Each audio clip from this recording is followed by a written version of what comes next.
Poor Esther. That would be so scary. I don't know if Esther was as scared as you think. Oh yeah? And how do you know that? Well, she was trusting in her God. It wouldn't have completely eliminated the fear, but it would have been a comfort despite it. If you're so smart then, why was she crying? Give her a break, both of you. You started you on anyway, Shayan. I'm starting to agree with Amaya. Think about it this way. When you have to make a big decision, you ask your parents for advice, right? Of course.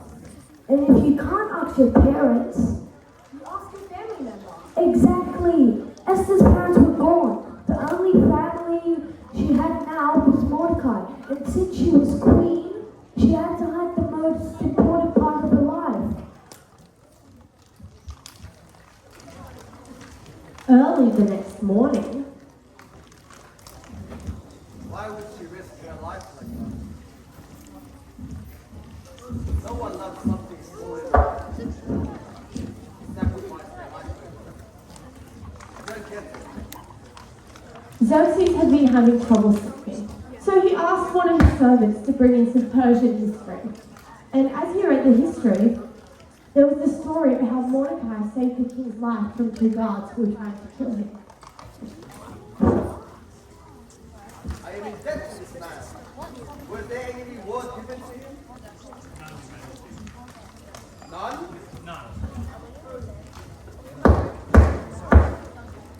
Xerxes asked to see if there were any court or palace officials walking around that late at night. isn't it like in the middle of the night though? It is Prime Minister Haman, Your Majesty. He wishes to see you. The sun hasn't even begun to dawn yet. But no one really knows what goes on in this man's head.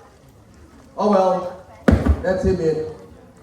Why was Haman there so early? He was there to ask if he could hang Mordecai like he had planned. Oh no, Esther's too late. It's not over yet, Shayan. God will protect Mordecai, won't he, Layla? Your Majesty, how kind of you to see me at such an early hour of the morning.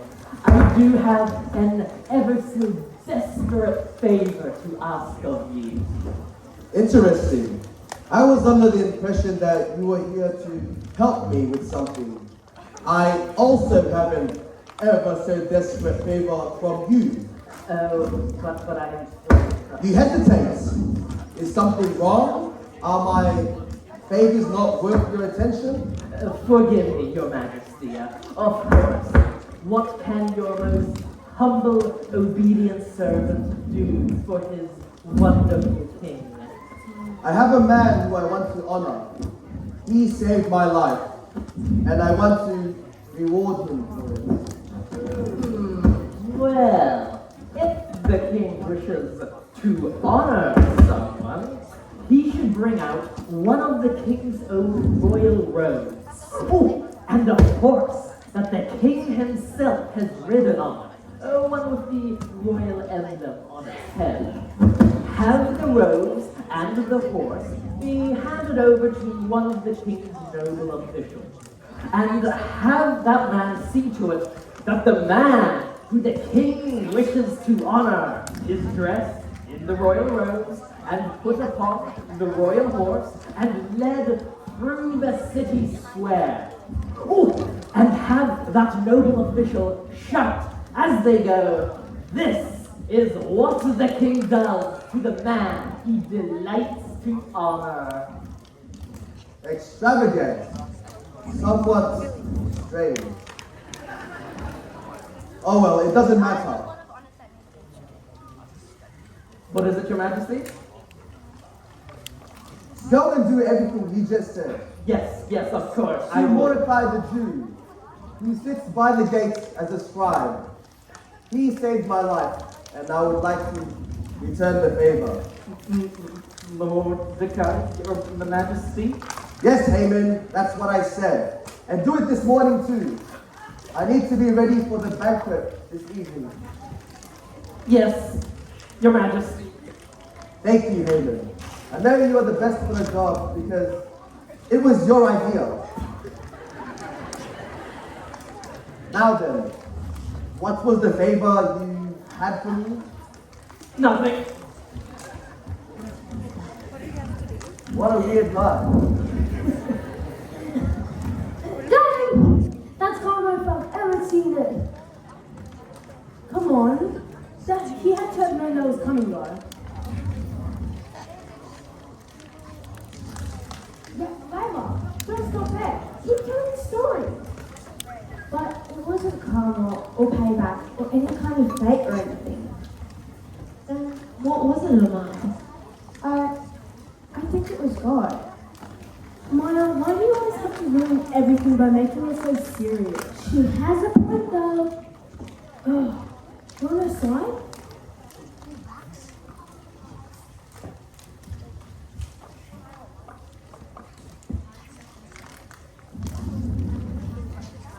Hold on. I want to hear what she has to say though, Ray. Oh, not you two. What is wrong with everyone? Go on, Amaya. What do you mean by God? Why was Haman going to the king's palace so early? To go and ask for permission to hang Mordecai. God stepped in and saved Mordecai. He even completely flipped the whole situation by putting Mordecai in the place of power. Haman just needs to give up. I have a very bad feeling that this is going to end very bad for him. I just hope Esther gets to the king before Haman gets another chance. Well, A+ for you, Amaya. Can we just get to the story already? How dare the king ask me to disgrace myself by honoring this, and with my own idea too. Never again. You sent me. Unfortunately, His Royal Highness King Xerxes, ruler of the Medes and the Persians, has asked me to honor you.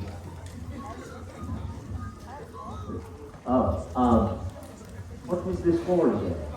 Apparently, it was you who recently came forward about that assassination plot.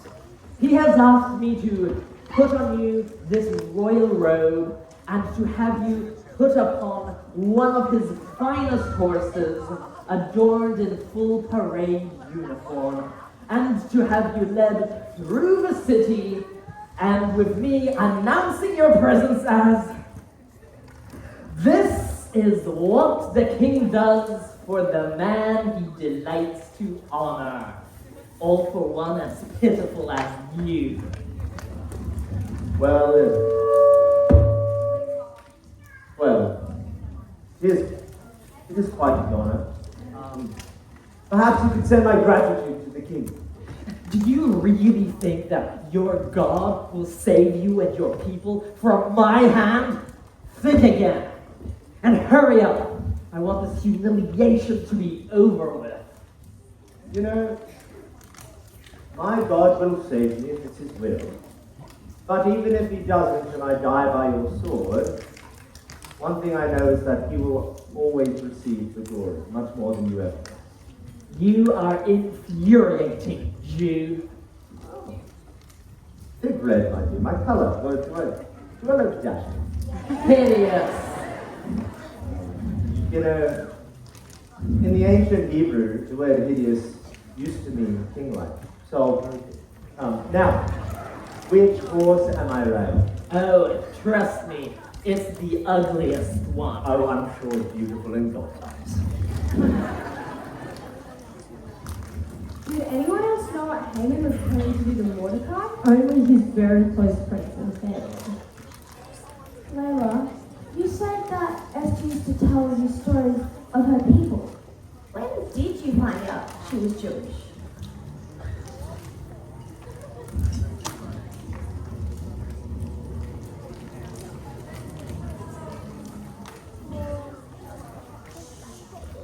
Lord, thank you. Thank you for bringing me this far. I don't know what your plan is for me. I don't know how you want this story to end. But Lord, this is your story, not my story. You used Daniel in a foreign place. Now I'm here too. I pray, Lord, that you would guide me, show me, and help me. May your will be done, not mine. You're one of them, aren't you? Who? The dude. The one in all the stories you're talking about. He's your too. Yes, Layla, he is. He chose you to save his people. I wish I was special enough to do something like that. But I'm not a Jew. Now, come here. Just because I'm a Jew or I'm a queen, that doesn't make me anything special either. God sees each and every one of us in the exact same way. And I know that sometimes whilst it might feel like you're worth nothing, you are worth everything to Him. And I can promise you that if you choose to give your life to God and let Him work through you, He will do amazing things in your life too. Besides, maybe He'll use this moment right now in a way that you'd never expect. Maybe you'll get to share your story just the way that you've been a part of my story. Esther was right. I had never dreamed that God would be able to use me for His plan. But now I'm here, and I can see that this was exactly His plan for my life. How so? She's telling us the story now. Before now, I didn't know who Esther's God was. I never heard about it. But Layla's telling us the story, and we're going to understand it more like Esther did, and Layla does now. That's true. I can't place it, but all of a sudden, I feel comforted. Is everything okay now? I just don't get it. Why would Esther just go back to this God time and time again if he doesn't even care? He didn't save or protect either of her parents, allows Mordecai's life to be at risk, and her too. What kind of God allows that? A God who can still work miracles. Everything Esther went through, every trial was preparing her for this. God knew her future, and so He placed her on a path that would best prepare her for now. God doesn't want people to suffer, but He can use our suffering and shape it to create miracles. Esther's story isn't over yet. You see, Haman spent his day parading Mordecai around. He was hot, dirty, tired, but most of all, he was very, very, very angry.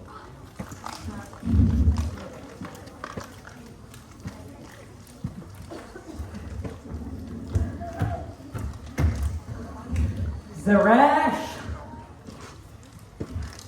Zeresh!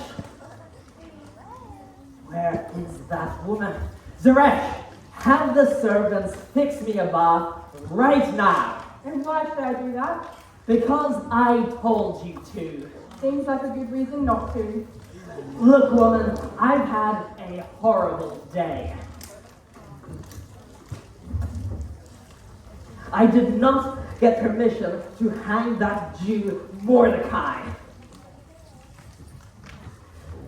The king, he made me parade that Jew around the city before I got the chance to ask the king. And that is why I've only just finished, and that's why I really want a bath right now. If you want the bath so badly, think of yourself. I'm your wife, not your slave.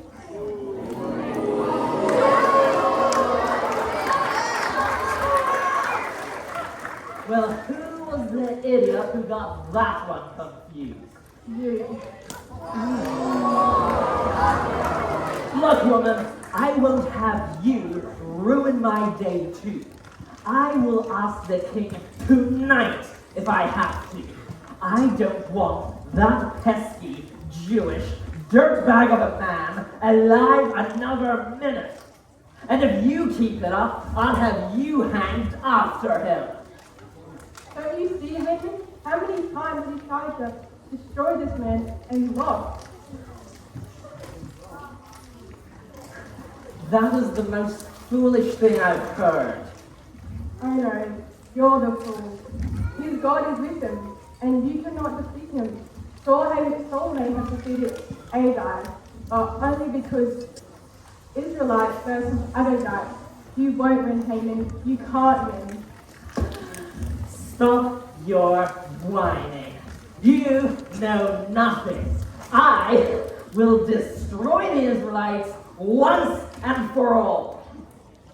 Your astounding, handsome, amazing, wonderful, talented, dashing greatness, Haman. There are eunuchs here from the palace of King Xerxes to escort you to the palace of Queen Esther for their banquet tonight. They request you immediately. I will be there shortly, after I'm done with you. I beg of you, Haman, don't pursue this. This won't end well. For you or for any of us. Rubbish.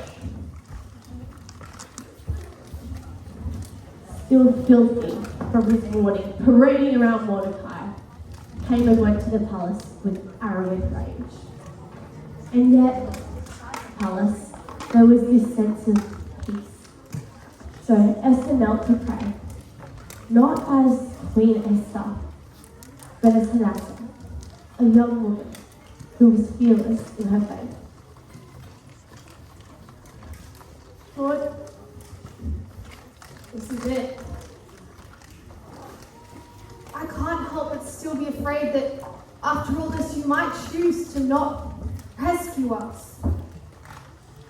But Lord, I know that whatever happens, may it be your will, not mine. Show me, guide me, lead me. Help me to have faith. Help me to be fearless in my faith. Amen. So, the banquet began, just as it had the night before. Haman and Xerxes joined Esther, and they discussed politics and war, and asked Esther her opinions too. You might remember the words of the shepherd's psalm, "You prepare a table before me in the presence of my enemies." Everything Esther had been through was leading her to this moment. This was it.